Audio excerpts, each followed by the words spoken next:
बोलो बाके बिहारी लाल की जय। नमस्कारम। हेलो दोस्तों, क्या हाल चाल। हम पढ़ रहे हैं भारत के वॉयसरॉय लेक्चर सेकंड में। आप सभी का दिल खोल करके स्वागत है। फर्स्ट लेक्चर में हमने बात की भारत के वॉयसरॉय, जिसमें अपने 5 वॉयसरॉय के बारे में बात की थी, जिसमें पहला वॉयसरॉय कौन सा था? कैनिंग।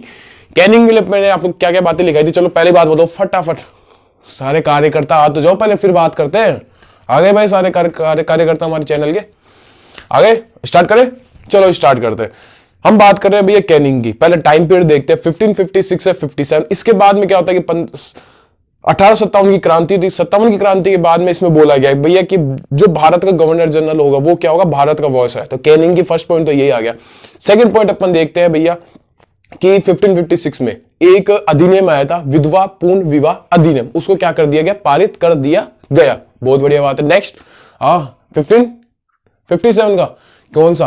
वुड डिस्पैच की सिफारिश। बहुत बढ़िया यार, ये इंपॉर्टेंट है, आपको याद है। जो 1556 में जो वुड डिस्पैच था उसके द्वारा सिफारिश की गई कि भैया क्या होना चाहिए कि तीनों प्रेसिडेंसी उसमें एक एक विश्वविद्यालय की स्थापना होनी चाहिए। बहुत बढ़िया। चलो इसके अगली वाली घटना कौन सी थी? 1561 की। यार 61 में लिखाई थी क्या मैंने? अच्छा लिखाई थी ना यार। क्या था? अच्छा यानी कि आप बता रहे हो कि भैया सुप्रीम कोर्ट का एक अधिनियम आया था, यानी कि भारतीय उच्च न्यायालय अधिनियम, जिसमें ना तीनों प्रेसिडेंसी में क्या क्या किया जाएगा? एक एक सुप्रीम कोर्ट की स्थापना की जाएगी। और इसी समय दंड संहिता, भारतीय दंड संहिता को भी स्थापना की गई थी। और अपन ने पांचवा जो गवर्नर था वो पढ़ा था अपने नॉर्थ बुक। मैंने ट्रिक लगाई, चलो ट्रिक याद है किसी को? ट्रिक याद है क्या? ट्रिक मैंने क्या बताया था? जो केला नहीं था, कैला था भैया। कैला गया मनाली और वहां रीढ़ की हड्डी तुड़वा ली। ली था नहीं, लास्ट में था लिए। मैंने ली नहीं लगाया था, लास्ट में था लिए। यानी कैला गया मनाली और वहां रीढ़ की हड्डी तुड़वा ली। सही बात है। इसके थ्रू अपन ने 5वां गवर्नर स्टार्ट किया था नॉर्थ बुक में अपन ने बारे में क्या पढ़ा था? नॉर्थ बुक के बारे में अपन ने क्या देखा था? हाँ बोलो। 2 ही बातें लिखवाई थी नॉर्थ बुक में, ज्यादा नहीं था, क्योंकि इंपॉर्टेंट नहीं था। नॉर्थ बुक में क्या लिखा था? उसमें अकाल पड़ा था। सही बात है, अकाल पड़ा बंगाल और उसमें बंगाल बिहार में अकाल पड़ा। बहुत बढ़िया बात है। पंजाब में विद्रोह हुआ, कौन सा? कूका विद्रोह। बेस्ट है। अब एक और था कि भैया जो 1875 में क्या होता है कि जो एएमयू की स्थापना होती है, यानी कि अलीगढ़ में सैयद अहमद खान के द्वारा मोहम्मदन एंग्लो ओरिएंटल स्कूल की कॉलेज की स्थापना की गई थी। यानी कि एएमयू बोलते हैं ना अपन, अलीगढ़ मुस्लिम यूनिवर्सिटी की स्थापना की गई थी। तो आज अपन बात कर रहे हैं इंपॉर्टेंट वॉयसरॉय के बारे में। देखो अपन बात करेंगे आज लिटन और रिपन की। सिर्फ 2 की बात करेंगे, लेकिन 2 से क्या है, सवाल बहुत ज्यादा है। देखो मेरा मानना है कि आप पढ़ो ना, अब वैसे आते हैं कंपटीशन के लिए पढ़ते हैं, लेकिन थोड़ा सा डीपली पढ़ने में क्या आता है ना। अपन पूरा लिखाएंगे लेकिन भाई सबको डीप में बताएंगे, सबको डीप में पढ़ने में क्या जाता है? डीप पढ़ो ना, दिमाग खुलेगा। हाँ भाई उस समय ये स्थितियां बन रही थी। अपन बात करते हैं पहले लिटन की। अपन बात करेंगे भैया पहले लिटन की। चलो बात करते हैं लॉर्ड लिटन। पहले लिटन की। लिटन लिखा भाई, यहाँ पे टाइम पीरियड लिख देता हूं लिटन का टाइम पीरियड क्या रहेगा? 76 से 80। बहुत बढ़िया बात है। 1876 से 80 के बीच में इसका क्या है? Time period. भैया गोला बना दो, ये डब्बा बनाओ। पहले इसकी बातें लिखा देता हूं भाई, क्या क्या इसके समय समाज सुधार हुए थे। समाज सुधार की क्या बात है, मतलब क्या क्या इसने काम किए थे, इंपॉर्टेंट काम। जो लिटन था ना वो एक क्या था? साहित्यकार था। लिटन एक क्या था? साहित्यकार था। ये क्या था? पहला ऊपर लिख दो भैया, यह एक साहित्यकार था, जिसको भैया एक नाम से और जाना जाता है हमारे इतिहास में एक नाम से और। क्या? ओवन मेरेडिथ के नाम से। Oven Meredith. देखो इतना मैं नहीं लिखा रहा, लेकिन मैं देख रहा हूं कि एक बार पॉइंट पे चर्चा कर ले, बाकी अपन सारी फिर चर्चा एक साथ करने पे है। लिटन के बारे में बात की भैया, साहित्यकार था, बड़ा साहित्यकार था, इसलिए उसको बोला गया ओवन मेरेडिथ। चलो बात खत्म भैया, आप तो लिखा दिए, बोला कोई ना, एक पॉइंट लिख लो। इसके समय इसने क्या किया? इसके समय करता है भैया भीषण अकाल, यानी कि इसके समय पड़ा भैया, पहला पॉइंट लगा दो, भीषण अकाल। पहला पॉइंट ये भैया क्या पड़ा? इसके समय अकाल पड़ा। अब क्या होता है कि इसके समय जो महारानी थी विक्टोरिया को ये क्या करता? सम्मानित करने के लिए उन्होंने एक एक्ट पारित कराया। एक एक्ट पारित कराया जिसको बोलते हैं राज उपाधि अधिनियम। रॉयल एक्ट था, royal title act. Royal title act, राज उपाधि, सारी बात करेंगे भैया। क्यों करा राज उपाधि अधिनियम, कौन सी उपाधि दी गई थी इस अधिनियम के थ्रू? राज उपाधि अधिनियम जो कि हुआ था 1876 में। भैया भारत में जो उत्तरी प्रांत, मध्य प्रांत पड़ रहा है भीषण काल, चाहे से दो प्रेसिडेंसी, बंगाल हो गया, मद्रास हो गया, बंगाली मद्रास और बॉम्बे प्रेसिडेंसी, उसमें क्या पड़ रहा है? भीषण काल पड़ रहा है। मध्य जो प्रांत है उसमें भीषण काल पड़ रहा है। लेकिन नहीं, ये तो क्या करेंगे, रानी को सम्मानित करने के लिए दिल्ली दरबार का क्या लगाएंगे? आयोजन करेंगे। भैया होगा यहाँ पे दिल्ली दरबार का आयोजन, दिल्ली दरबार का क्या होगा? आयोजन। मैं सारी डेट वेट लिखाऊंगा, ये कब हुआ था? 1877। कितनी डेट को हुआ था वो भी लिखाने वाले, वो भी लिखवाएंगे। अब डी पॉइंट भैया, चलो भीषण काल करवा दिया, राज उपाधि अधिनियम लिखवा दिया, दिल्ली दरबार आयोजन भी करवा दिया। दिल्ली दरबार के बाद में क्या होगा? दिल्ली दरबार के बाद में होगा एक वर्नाक्यूलर प्रेस एक्ट। बोलो भैया ये तो मैंने सुना होता, नाम तो उसको खूब सुना है, वर्नाक्यूलर प्रेस एक्ट, जिसको आज आप समझने वाले हो। प्रेस एक्ट, वे क्या प्रेस एक्ट था ये? क्या बीमारी थी? 1878 की क्या बीमारी थी ये? वर्नाक्यूलर प्रेस एक्ट के बाद में क्या होता है? वर्नाक्यूलर प्रेस एक्ट के बाद में आएगा भारतीय शस्त्र अधिनियम। कौन सा? डी, अब लगाओ ई पॉइंट। ई पॉइंट कौन सा आएगा? भारतीय शस्त्र अधिनियम। भारतीय शस्त्र अधिनियम, भारतीय शस्त्र अधिनियम।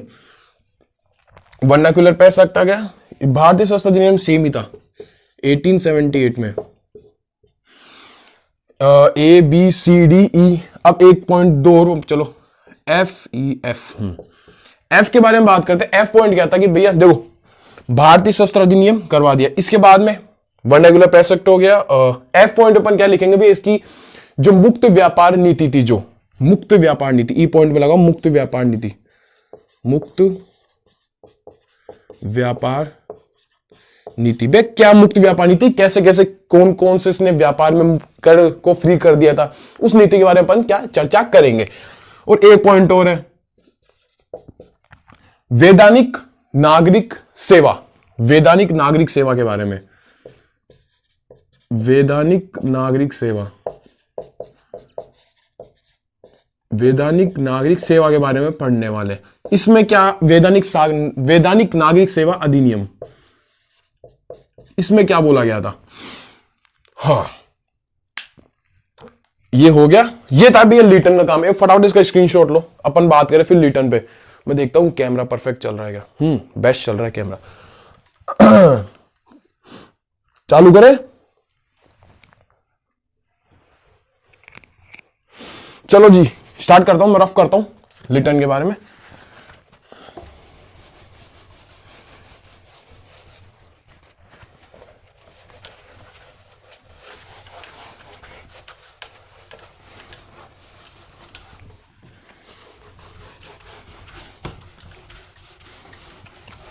और बताओ आप सबके क्या हाल चाल? बढ़िया।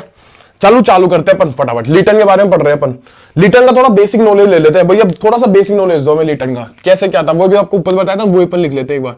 यहां लगाओ लिटन और इसका टाइम पीरियड लगा दो 1876 से 80 तक था। 1876 से 80, ये क्या था? लिटन का टाइम पीरियड। भैया लिटन के बारे में कुछ बातें बताओ तो सही। जो लिटन था ना, लिटन ये क्या था? महान साहित्यकार था। ये क्या था? महान साहित्यकार था। महान साहित्यकार हो तो इसको उपाधि मिली थी ओवन मेरिडिथ। यार लोग कहते थे भाई आप क्या हो? ओवन मेरिडिथ हो, तो इसको बोला जाता था अन्य नाम ओवन मेरिडिथ, अन्य नाम ओवन मेरिडिथ।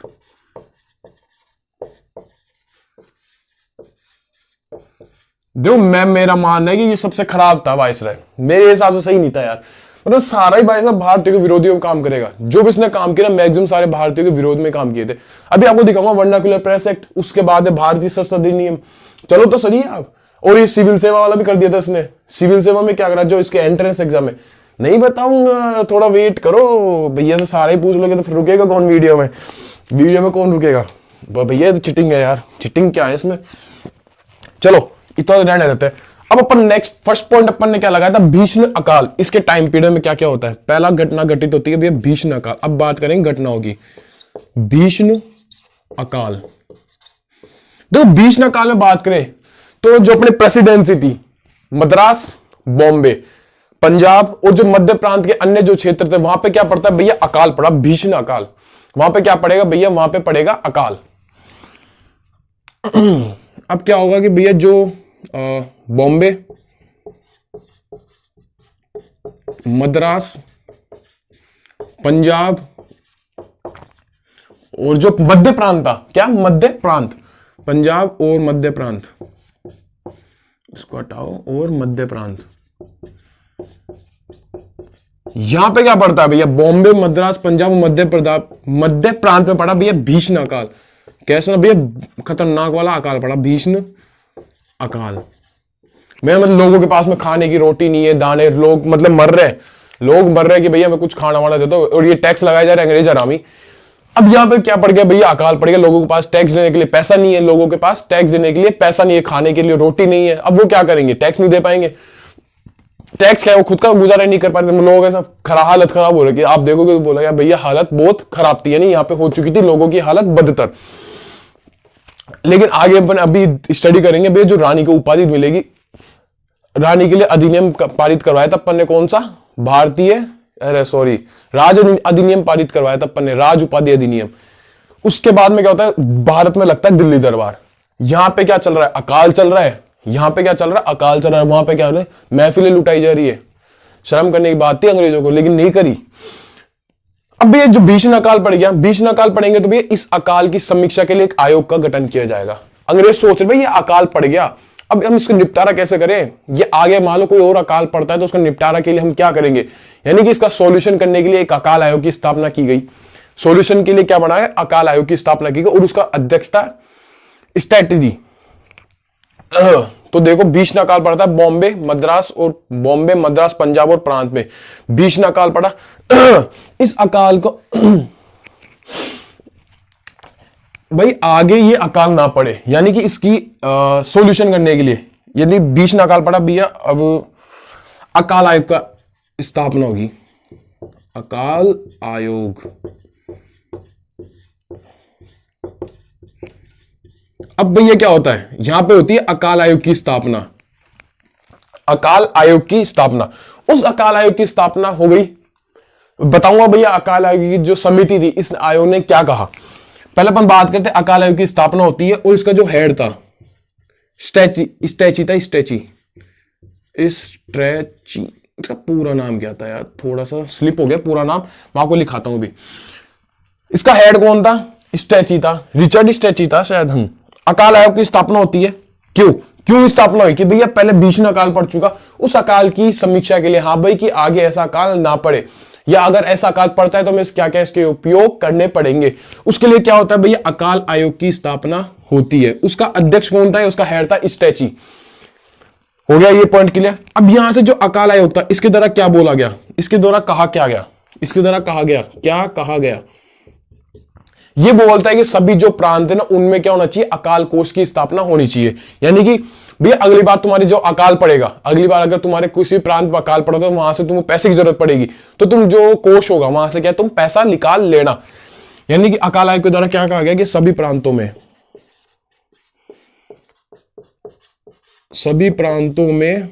अकाल कोष की स्थापना की जानी चाहिए, अकाल कोष की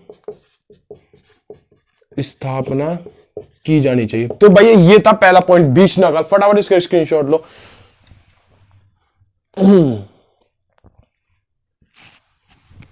चलो, ये था रिचर्ड स्ट्रेची। तो भैया भीषण अकाल वाला पॉइंट क्लियर। अब मैं रफ करता हूं, अब अपन सेकंड पॉइंट के बारे में बात करेंगे। कौन सा था सेकंड पॉइंट, अकाल के बारे में बात कर ली। अब भैया रानी है ना, महारानी, उस समय जो ब्रिटेन की महारानी थी वो थी विक्टोरिया। विक्टोरिया को क्या कराएंगे अपन, विक्टोरिया को अपन देंगे उपाधि। तो उपाधि देने के लिए या विक्टोरिया का सम्मान करने के लिए, अब छोड़ो सीधा सा बताऊं आपको, देखो वापिस सुनना, क्योंकि मैं भी थोड़ा सा बोलने में मेरे को बोला नहीं गया, वापिस सुनना एक बार और। भैया ब्रिटेन की महारानी है विक्टोरिया, विक्टोरिया को सम्मानित करेंगे। विक्टोरिया को सम्मानित करने के लिए वहां पे एक एक्ट पारित किया गया। एक्ट कौन सा पारित किया गया, एक्ट पारित किया भैया royal title act. Royal title act यानी कि कौन सा रॉयल टाइटल एक्ट यानी कि राज उपाधि अधिनियम। अब बात करेंगे अपन सेकंड पॉइंट की, राज उपाधि अधिनियम की। राज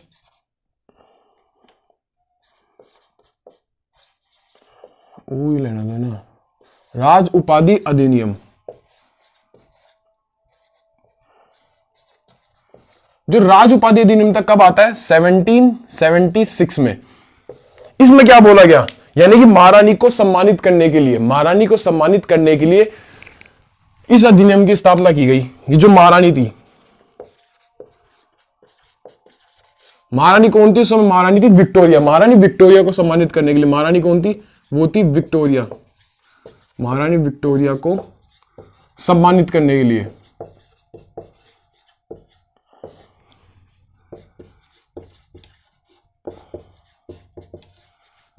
महारानी विक्टोरिया को सम्मानित करने के लिए राज उपाधि अधिनियम पारित किया गया। महारानी विक्टोरिया को सम्मानित करने के लिए इस एक्ट को पारित किया गया, पारित किया गया। अब ये जो एक्ट था ना, अब सम्मान तो कर रहे, सम्मान करेंगे केसर-ए-हिंद की उपाधि से। इसके अंदर उपाधि दी गई, इसके अंदर जो महारानी थी, महारानी को उपाधि दी जाती है भैया कौन सी? केसर-ए-हिंद। सम्मान में तो उपाधि देंगे ना, तो उसको सम्मानित करेंगे तो उपाधि देकर सम्मानित करेंगे। तो सम्मानित किससे करेंगे? केसर-ए-हिंद। केसर-ए-हिंद, केसर-ए-हिंद की उपाधि से क्या किया गया? सम्मानित किया गया। तो भैया ये थी राज उपाधि अधिनियम। इसी के नेक्स्ट अपन थर्ड पॉइंट के बारे में बात करते हैं। राज उपाधि अधिनियम हो गया। अब राजा रानी को सम्मानित तो कर रहे हैं भाई, पता है ये प्रोसेस है, महारानी को उपाधि देंगे केसर-ए-हिंद की।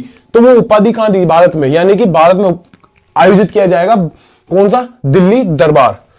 भैया भारत में लगा दिल्ली दरबार, यानी कि भारत में दिल्ली दरबार का आयोजन, दिल्ली दरबार का क्या किया गया? आयोजन किया गया। लगाओ पॉइंट, भारत में दिल्ली दरबार का आयोजन। अब इसके अंदर क्या किया गया? महारानी को सम्मानित करने के लिए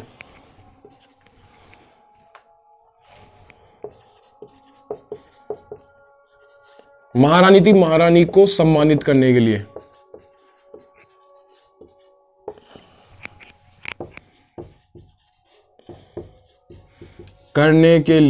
क्या किया गया? दिल्ली दरबार का आयोजन किया गया। दिल्ली दरबार का आयोजन किया गया 1 जनवरी, और यहां पे डेट कितनी लगाई थी मैंने? ये दिल्ली दरबार का आयोजन हुआ था 1777 77 में। तो 1 जनवरी 1777।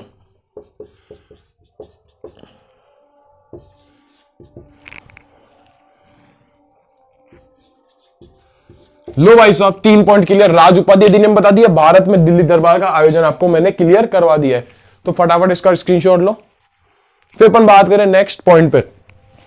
नेक्स्ट पॉइंट आएगा भैया वर्नाक्यूलर प्रेस एक्ट।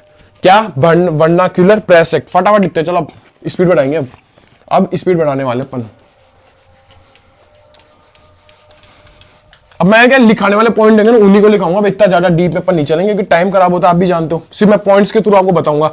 ये जब पॉइंट ब्लू में अपन पॉइंट लिखेंगे और उसके बाद में सिर्फ आपको डिनोट करके बताऊंगा कि इसमें ये हुआ, तो आप अपने हिसाब से लाइन बना के, क्योंकि टाइम लगता है, आप भी जानते हो। फिर आप बोलते भैया आपका लेक्चर लंबा जाता है, क्या करें।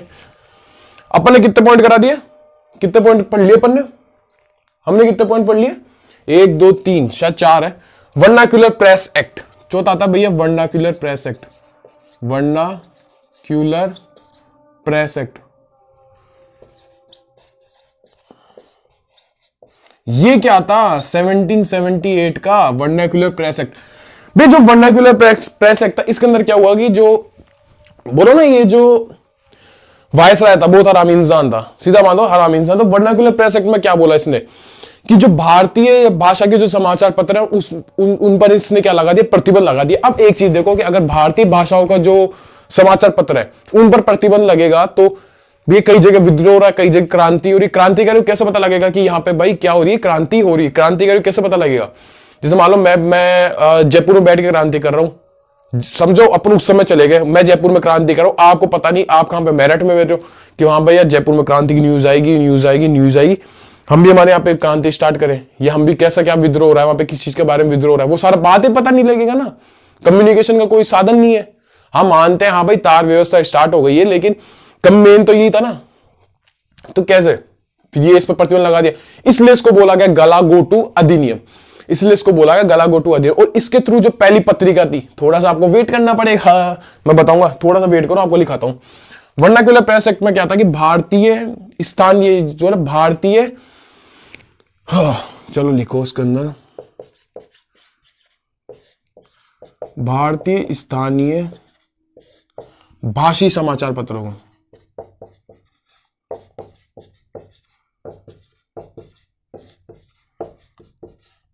पत्रों पर क्या लगा दिया, प्रतिबंध लगा दिया। बहुत बढ़िया बात है। इसलिए इसको जो ये एक्ट था, इस एक्ट को, इसलिए यहां लगाता हूं, इस एक्ट को बोला गया कौन सा, गलागोटू अधिनियम। आप भी जानते भैया, न्यूज नहीं आएगी तो कैसे बताएंगे, इसको बोला गया भैया गलागोटू अधिनियम, गलागोटू अधिनियम। आप कहीं बोलेंगे भैया यार गलत बता रहे हो आप, तो इंग्लिश को अरबी करते थे भैया, इंग्लिश सबको थोड़ी ना आती थी उस समय, इंग्लिश सबको थोड़ी ना आती थी। स्थानीय भाषा में जो समाचार पत्र, भाई स्थानीय भाषा वो होती है जहां पे उस भाषा को मैक्सिमम सारे लोग जानते हैं, उस भाषा को सारे लोग जानते हैं, मैक्सिमम नहीं भाई, सारे लोग जानते हैं, हाँ भाई वो होती है स्थानीय। और उसमें प्रतिबंध लगा रहा है तो आपको बारे में पता ही नहीं लगेगा। मैं इंग्लिश किसको आती, सबको आती थी कि इंग्लिश, सबको नहीं आती थी, कुछ गिने चुने लोग थे जिनको इंग्लिश आती थी, हाँ भाई वो समझ जाते थे।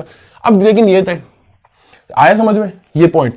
अब भैया पहली पत्रिका कौन सी थी जिसके द्वारा इस प्रतिबंध लगाया गया, पहली पत्रिका कौन सी थी या क्या नाम था पहली पत्रिका का जिसके द्वारा, यह वर्नाक्युलर प्रेस एक्ट के थ्रू ऐसी पहली पत्रिका कौन सी थी जिसपे प्रतिबंध लगाया गया था, कौन सी थी पहली पत्रिका, कौन सी थी वो पहली पत्रिका, पत्रिका भाई पहली पत्रिका कौन सी थी, सोम प्रकाश, जानते हो सोम प्रकाश, भैया नाम तो सुना सुना है, सोम प्रकाश। ये थी भैया ईश्वर चंद्र विद्यासागर की, कौन से, ईश्वर चंद्र विद्यासागर की, ईश्वर चंद्र विद्यासागर की ये पत्रिका थी, ईश्वर चंद्र विद्यासागर की। तो भाई ये था वर्नाक्युलर प्रेस एक्ट। अब इसी के अंदर अपन देखते हैं भैया अगला, भारतीय शस्त्र अधिनियम, भारतीय शस्त्र अधिनियम। ये बार फटाफट देख रहे हो कि नोट वोट कर रहे हो, करो करो। चलिए इसके नीचे लिखते हैं ब्लू मार्कर से, भारतीय शस्त्र अधिनियम, 5 पॉइंट, भारतीय शस्त्र अधिनियम, वो 17, अरे यार देखो अभी मैं 1700 में जी रहा हूं, अपन बात करें 1800 की, क्या भैया यार आप भी है, 1878, चलो कोई ना। इसके अंदर क्या बोला गया भाई, ये प्रतिबंध लगाया जा रहा है, अभी प्रतिबंध लगाएगा।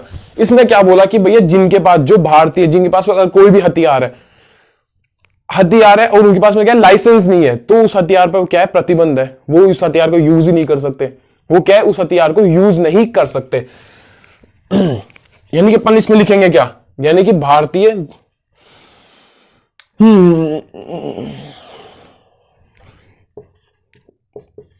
भारतीय जिनके पास में क्या है, हथियार है लेकिन लाइसेंस नहीं, तो उन्होंने क्या है, प्रतिबंध लगा दिया। भारतीय जिनके पास में क्या है, हथियार, भैया हथियार तो है, हथियार तो है, लेकिन जो लाइसेंस आता है, लाइसेंस नहीं है, लेकिन लाइसेंस नहीं है, लेकिन लाइसेंस क्या है, लाइसेंस नहीं है।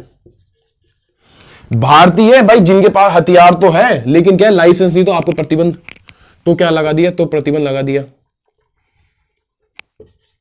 तो इन पर प्रतिबंध लगा दिया,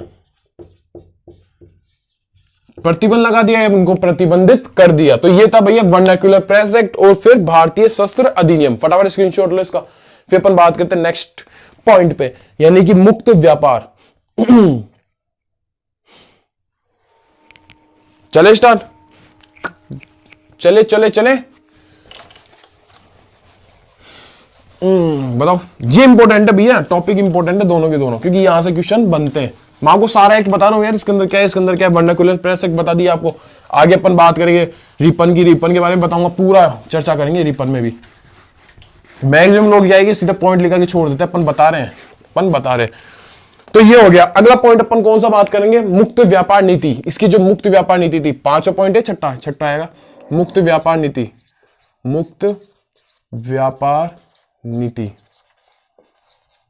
मुक्त व्यापार नीति, ये जो कौन था, लिटन, जो लिटन था, वो क्या कौन सी नीति का अनुसरण कर रहा है, वो कर रहा है मुक्त व्यापार नीति का अनुसरण। यानी कि इसने मैक्सिमम कुछ ऐसी वस्तु थी जिन पे तो भाई साहब जो आयात टैक्स था वो हटा दिया था, आयात टैक्स था वो हटा दिया भैया, कुछ में तो भैया हाफ कर दिया टैक्स। मतलब एक तरह से ये क्या कर रहा है, मुक्त व्यापार नीति का अनुसरण कर रहा है भैया। अब देखो, अगर सूती वस्त्र पर आपका जो टैक्स है, अगर आधा टैक्स लगा दिया है, आपको लग रहा है पूरा टैक्स, और उसको आधा कर दिया जाए, तो आप क्या करोगे। मान लो मैं हूं शॉपकीपर और आप क्या हो, आप मेरे से सूती वस्त्र खरीदने वाले हो, आपके ऊपर क्या करा कि भैया आपके ऊपर टैक्स लगेगा, आपको टैक्स देना पड़ेगा ना माल का।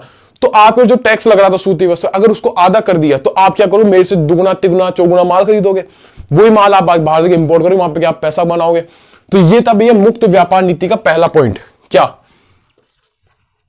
मुक्त व्यापार नीति का पहला पॉइंट क्या है कि पहले, इससे पहले इसकी देखते हैं कौन सी नीति का अनुसरण कर रहा है, मुक्त व्यापार नीति का अनुसरण कर रहा है, मुक्त व्यापार नीति का अनुसरण, मुक्त व्यापार नीति का अनुसरण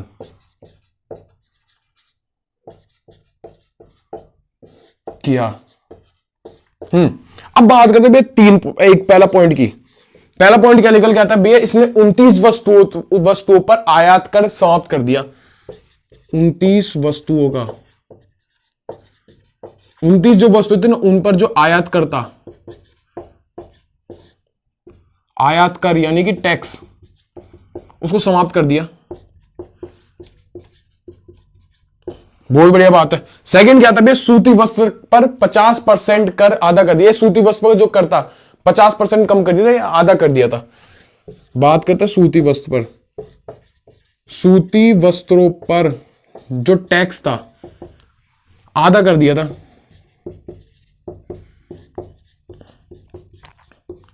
सेम वही बात है, थर्ड पॉइंट अपन लिख सकते हैं कि हाँ भाई इसमें जो प्रोडक्शन है वो बढ़ेगा, प्रोडक्शन बढ़ेगा। तो ये था भैया मुक्त व्यापार की नीति। और नेक्स्ट क्या था, वैधानिक नागरिक सेवा। इसमें लिखाऊंगा कि वैधानिक नागरिक सेवा मेरे को लिखवाना पड़ सकता है। एक बार फटाफट इसको नोट करो, एक बार मैं देखता हूं फिर एक बार। वैधानिक नागरिक सेवा, चले स्टार्ट करें।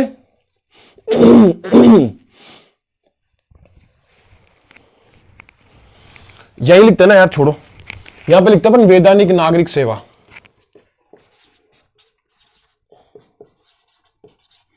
वैधानिक नागरिक सेवा, ये था भैया 17। अरे यार देखो, मैं 17 में जी रहा हूं अभी भी। बोलो भैया यार आप कितना मिस करते हो। अब भैया हिस्ट्री मिस तो हो ही जाता है। वैधानिक नागरिक सेवा 1879 का था, आखिरी रिटायरमेंट से 1 साल पहले का। ये वैधानिक नागरिक सेवा क्या था, जिसके अंदर जो पहले से काम करते आ रहे थे, पहले से काम करते थे, उनमें अब क्या किया गया, जो नियमित लोग थे भाई, इसके अंदर क्या था, नियमित लोग थे। यानी कि रुको एक बार बता रहा हूं आपको, एक बार समझा नहीं पा रहा, एक से रुको मैं लिखता हूं एक बार पहले। नियमित लोग थे, या नियमित क्या थी, एक समिति थी, जहां पे क्या थे भाई फिक्स लोग थे, या बोलते ना जो होते हैं फिक्स एम्प्लॉय होता है, गवर्नमेंट एम्प्लॉय क्या होता है, फिक्स होता है ना, सेम वैसे मानो। नियमित लोग या समिति थी, जिसके अंदर नियमित लोग या समिति थी, जहां से क्या था कि हाँ भाई ये चयन होके आएंगे, ये यहां से क्या है, यहां से लोग इस समिति के अंदर आने वाले। लेकिन फिर क्या होता है कि इस अधिनियम के द्वारा बोला गया, जो वायसराय और जो भारतीय मंत्री होगा वो क्या करेगा, इसके अंदर नियुक्ति करेगा। इसके अंदर जो क्या निकल गया, फिर निकल आता है भाई वायसराय या फिर भारतीय मंत्री, वायसराय या वायसराय तथा, यह लिख लो, या लिख लो वायसराय तथा भारतीय मंत्री। जो भारतीय मंत्री होगा ना, वो क्या करेगा, नियुक्ति करेगा इन व्यक्तियों की, या इसकी स्वीकृति के बिना इसके अंदर नहीं बना। यानी इनकी क्या लगेगी, इनकी लगेगी भैया स्वीकृति, इनकी लगेगी भैया स्वीकृति, इनकी लगेगी स्वीकृति, स्वीकृति के बिना स्वीकृति लगेगी, रुको भाई, स्वीकृत हुआ व्यक्ति अब यहां पे क्या करेगा, काम करेगा इसके में।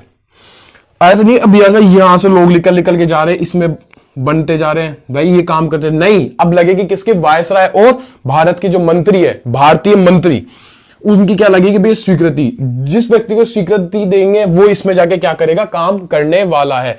तो भाई इसका स्क्रीनशॉट लो। ये था भैया अपन ने बात कर ली किसकी, लिटन की बात कर ली। अब बात करेंगे पर रिपन की। हाँ थोड़ा सा पॉइंट था लास्ट, थोड़ा सा मैं भी कंफ्यूज रहा, लेकिन हाँ मैंने आपको समझा दिया कि भैया एक कोई समिति होगी फिक्स नियमित, जिसमें क्या है कि जो प्रोवाइड कराती है, प्रोवाइड क्या कराती है भैया, एक मतलब ऐसे लोग जो नियमित काम कर रहे हैं। ये काम पहले चलते आ रहा था, अब इसमें लेकिन अब इनके द्वारा बोला गया, इस अधिनियम में बोला गया कि वैधानिक नागरिक सेवा अधिनियम में बोला गया कि भैया जो वायसराय होगा या फिर कोई भारतीय मंत्री, तथा लगा दो वायसराय तथा भारतीय मंत्री, वो क्या करेंगे, वो अगर किसी व्यक्ति को स्वीकृति देते हैं, हाँ भाई तुम जाके इसमें काम कर सकते हो, तुम जाके इसमें काम कर सकते हो, तो वो जाएंगे अब इसमें। अब भैया इस समिति यहां से नहीं जाएंगे इसके अंदर, अब ये स्वीकृति लेके जाएंगे, भैया हमने स्वीकृति ली वायसराय या भारतीय मंत्री की, तो अब हमें इस पे काम करना है। तो ये था भैया अपन ने बात की लिटन की। अब बात करेंगे भैया रिपन की। फटाफट स्क्रीनशॉट लो इसका, फिर अपन बात करते हैं रिपन की। मैं देखता हूं लेक्चर सही चल रहा है, ओ परफेक्ट। अब 10 मिनट के अंदर अपने क्या करना है, खत्म करना है।